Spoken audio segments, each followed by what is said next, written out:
নমস্কার, শুভ দোলযাত্রা। আজকে এই বসন্ত উৎসবে আমি আপনাদের সামনে বিশ্বকবি রবীন্দ্রনাথ ঠাকুরের লেখা একটি কবিতার ছোট্ট একটি অংশ আপনাদের সামনে পরিবেশন করছি। কবিতার নাম বসন্ত।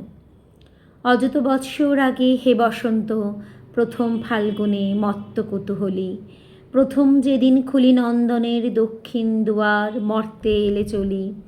অকস্মাৎ দাঁড়াইলে মানবের কুটির প্রাঙ্গণে, পীতাম্বর পরি উতলা উত্তরী হতে উড়াইয়া উন্মাদ পবনে মন্দার মঞ্জরি।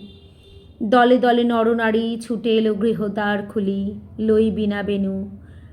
মাতিয়া পাগল নৃত্যে হাসিয়া করিল হানাহানি, ছুরি পুষ্প রেণু।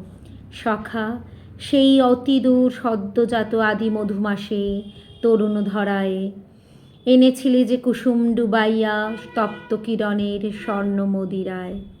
সেই পুরাতন, সেই চিরন্তন অনন্ত প্রবীণ নবপুষ্পরাজি বর্ষে বর্ষে আনিয়াছ, তাই লয়ে আজও পুনর্বার সাজাইলে সাজি।